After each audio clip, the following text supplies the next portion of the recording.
Hey, I'm Nicholas Prom, Chase. and you're watching Heavy Metal Breakdown.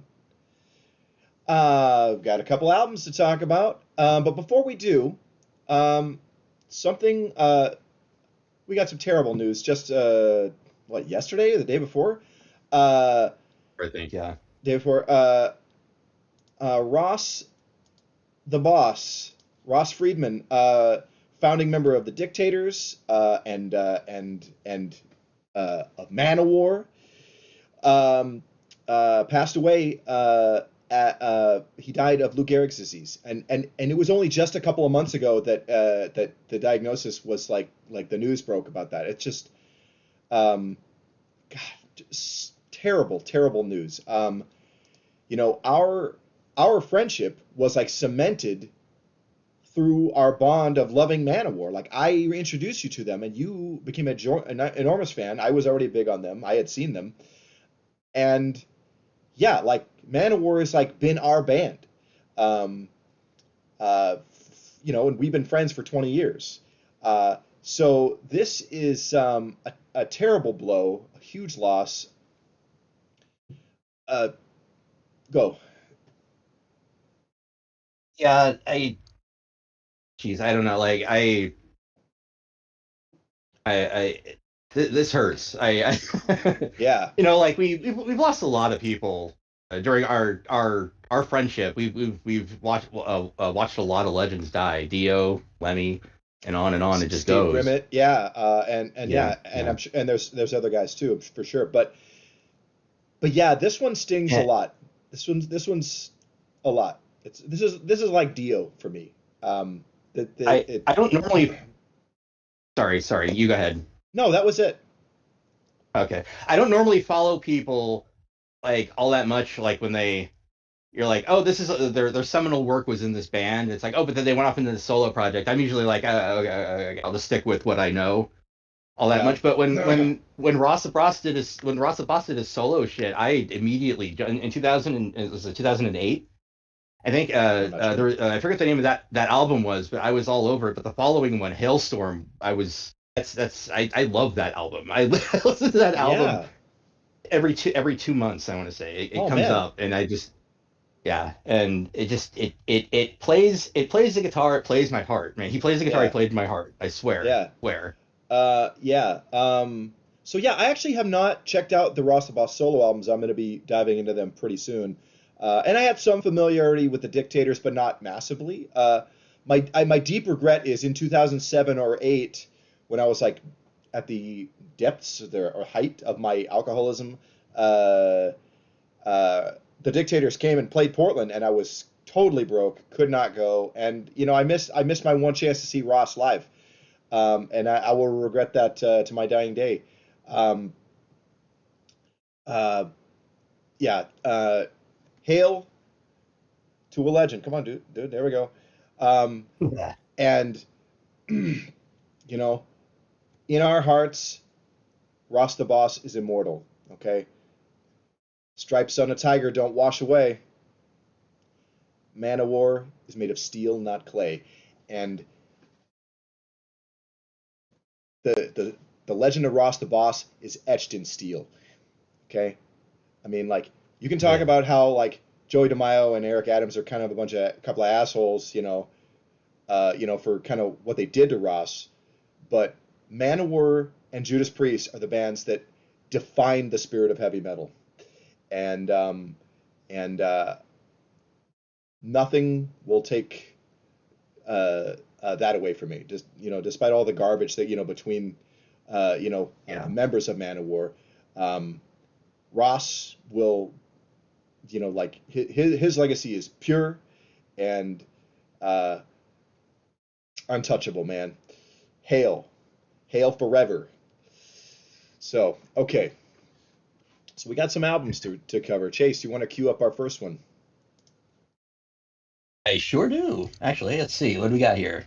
Up first for our new album this week, we have Stainless, Lady of Lust and Steel, released March 20th on High Roller Records. I'm just gonna hold my computer over here. I still don't have my glasses back. Oh yeah. Uh, Yeah. Lady of Lust and Steel is Stainless's debut album after 2024's EP Nocturnal Racer. Yeah. And I'm just gonna start off by saying Stainless fucking rules, dude.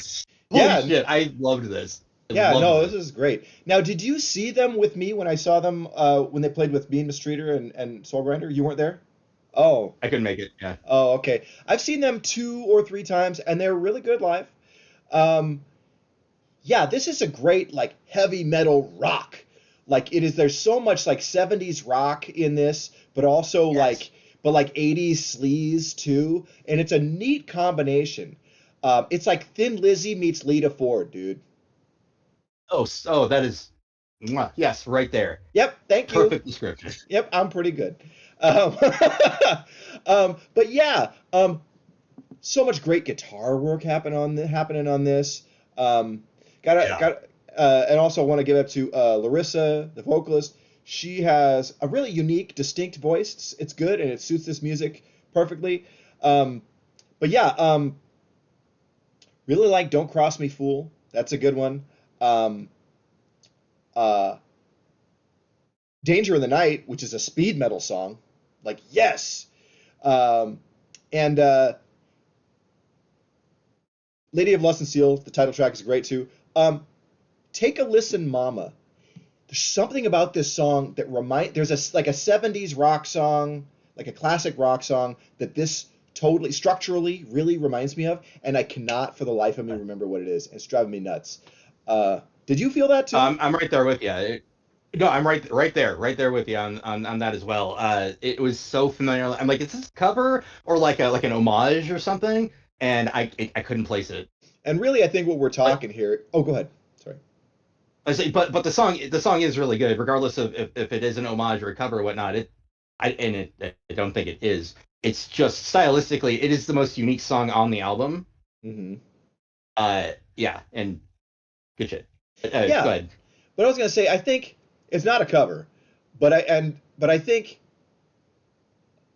stylistically, I think it's just what we're talking about here is it really is capturing like that '70s heavy rock sound, you know. Uh, so like, there's a lot of great shit on here. I mean, and the guitar work is so good. I mean, like, yeah, again, like harkening back to like Thin Lizzy or UFO or '70s Scorpions, just like a lot of that kind of shit. It's just killer. Yeah, And a band lives or dies on like how good the songs are. And good news, these songs are good. You know, yeah, the songwriting is good and the vibe is like so solid and so well defined. I really like this a lot. This is a lot of fun. And this is a band in our scene. There's a fair amount of buzz of them in the global metal scene, but they're a Portland, Oregon, USA band. And I think that's really great. It's we have some really great bands in the Pacific Northwest, and I'm glad High Roller Records is High Roller Records, right? they roll the records, Yeah, correct? I'm glad they picked them up because this is a winner. Yeah, I liked the previous EP quite a bit, and there was a single as well that preceded that. And so they went 7-inch EP full length. So next time it's going to be a double album concept. No, I'm kidding, of course. But yeah, this is a terrific record. If you like the hard rock side of heavy metal, this is a gimme, man. Get it. Like if you're a Saxon Yeah, fan, if you're a big hair metal fan, you're gonna like this. Okay?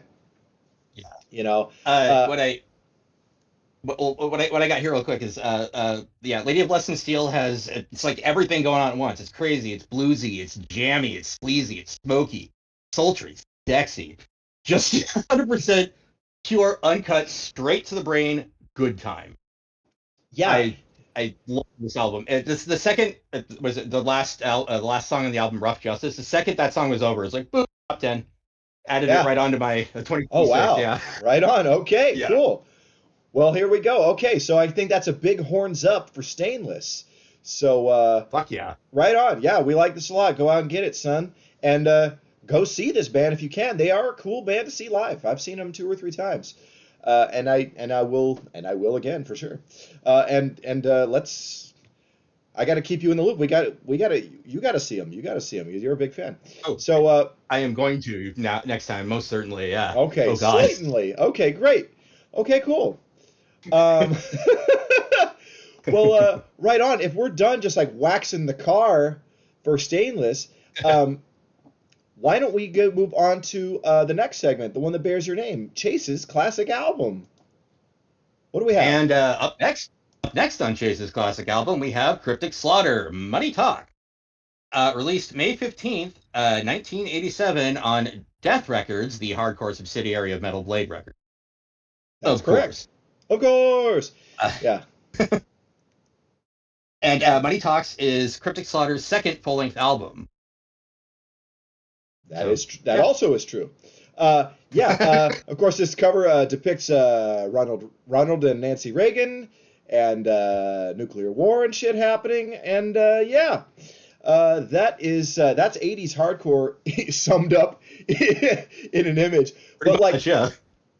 But yeah, I mean, Cryptic. First of all, I kind of think Metal Blade shouldn't have had Death Records as a subsidiary. They just should have just like, no, man, if you're in, this is the Metal Blade Records release, okay? Don't put hardcore in a ghetto.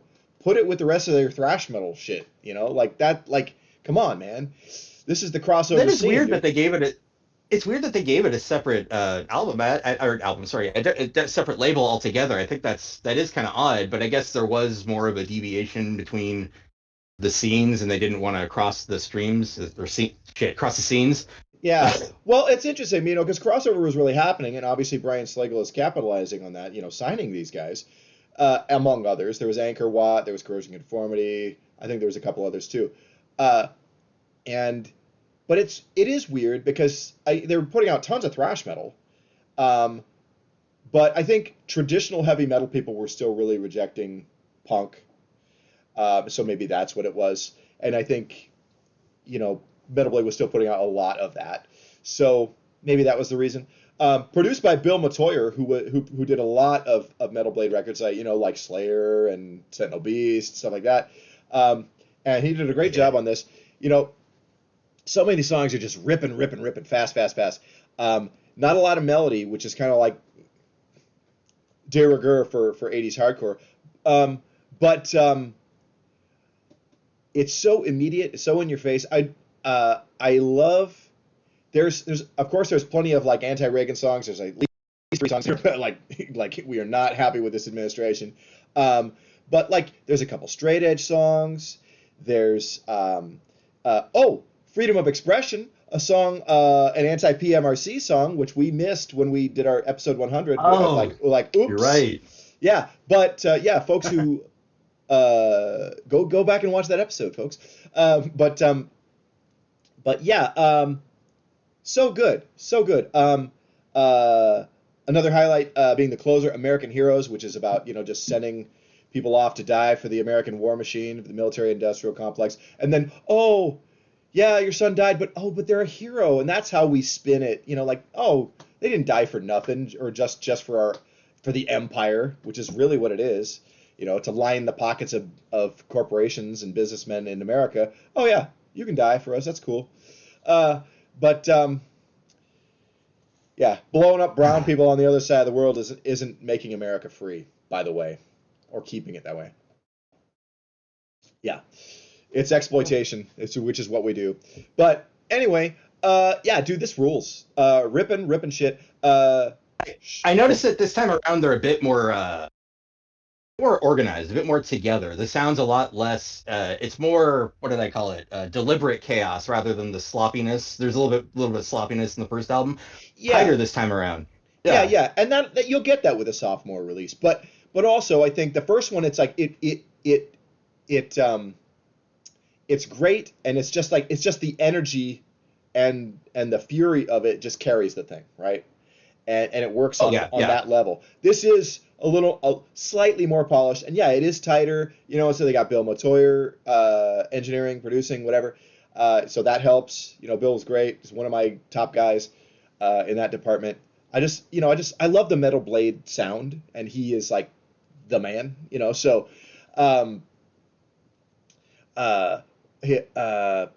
yeah, this is great stuff. And I should note, Subversion Trigger, who feature members of Cryptic Slaughter, will be performing at the Soldiers of Steel Festival this August in Seattle, Washington.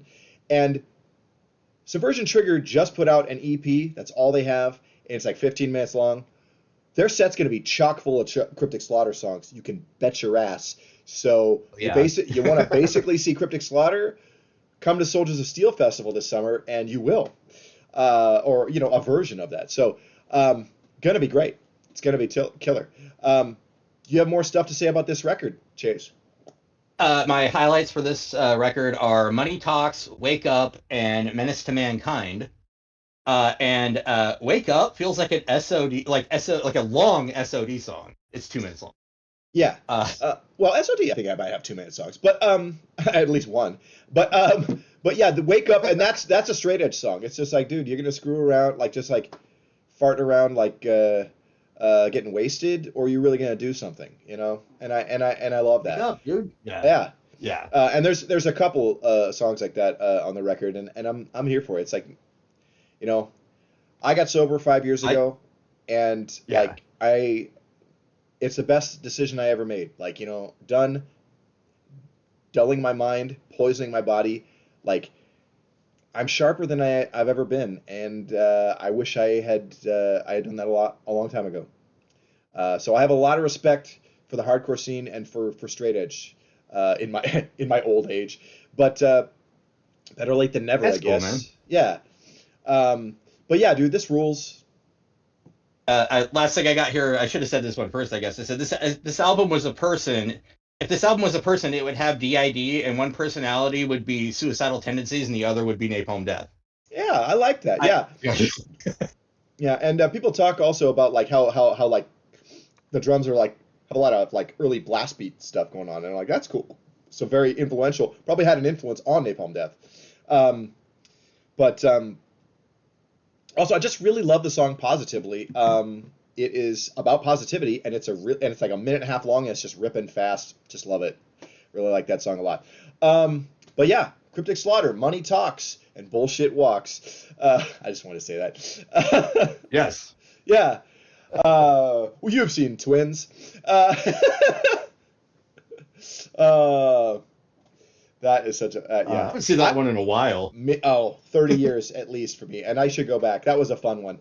That was like Arnold's first comedy, I think. I think that may have been, yeah. Unless you count Hercules in New York, that was pretty bad.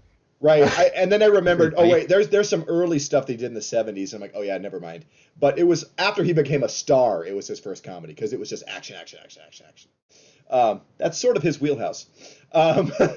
But Arnold, we're getting into a weird rabbit hole. But Arnold definitely does have comedic chops, and I appreciate that. It's fun. So anyway, Jingle All the Way is my favorite Christmas movie. Jingle All the Way is really good. Anything with Sinbad is I love it. I love that man. But anyway, ditto. Cryptic Slaughter is great. Yeah. Okay. So we like this record, right? Big horns up for Cryptic Slaughter, and Arnold Schwarzenegger.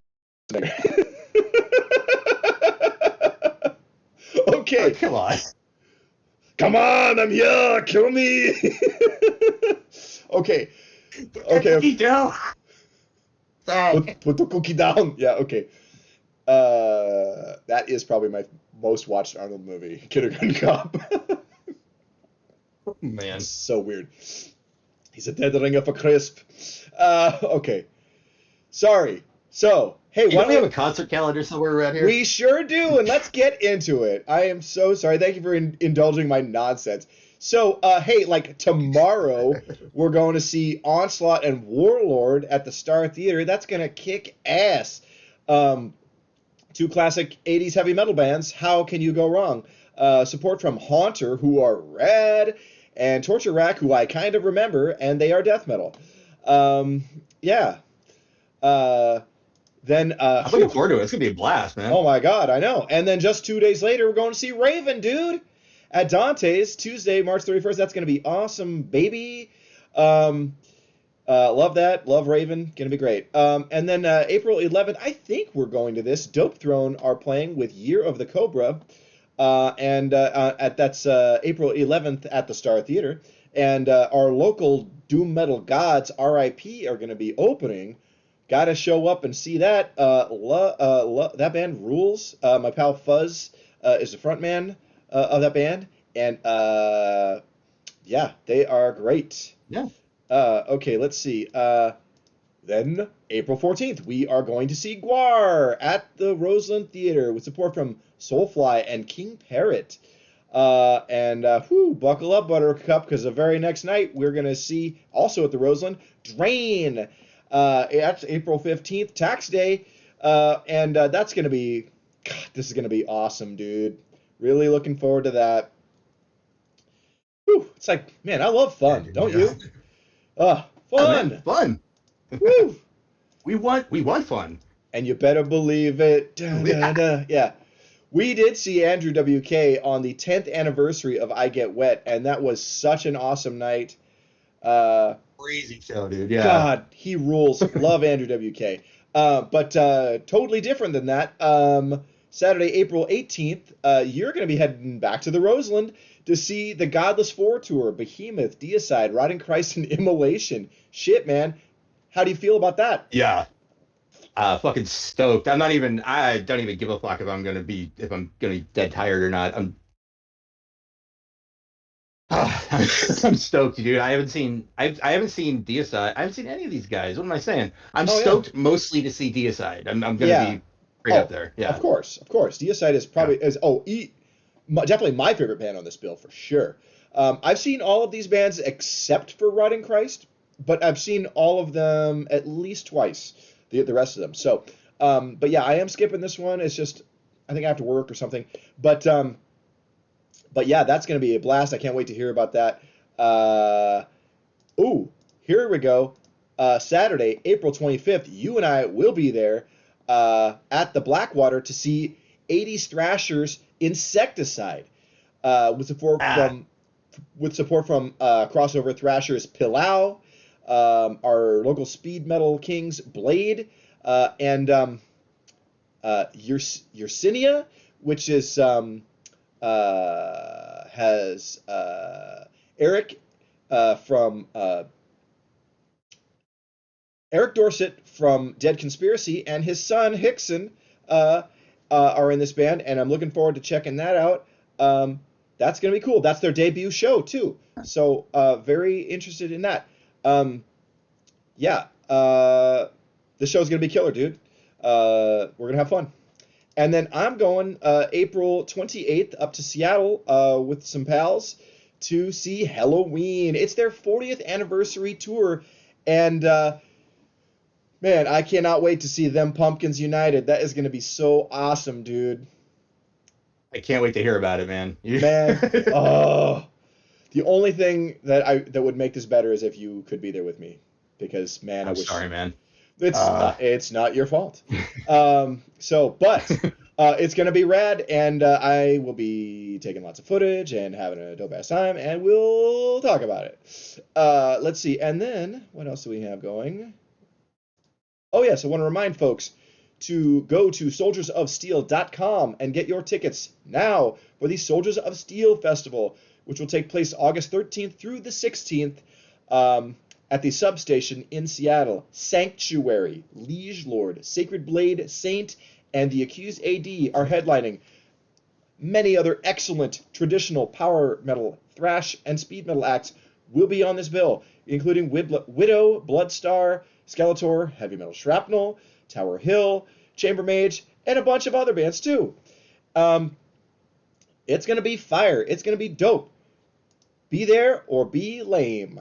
Uh, but yeah, I think that will do it for this episode. Chase, would you mind hitting us with the sign off, pretty please? Gonna cheat a little bit on this one. Thanks for watching Heavy Metal Breakdown. Like, comment, subscribe, and remember, behold the kingdom of the kings. Books of spells and magic rings. Endless knowledge, endless time. I scream the final battle cry. R.I.P. Ross. R.I.P. Ross. Hail. All right. Good night, everybody.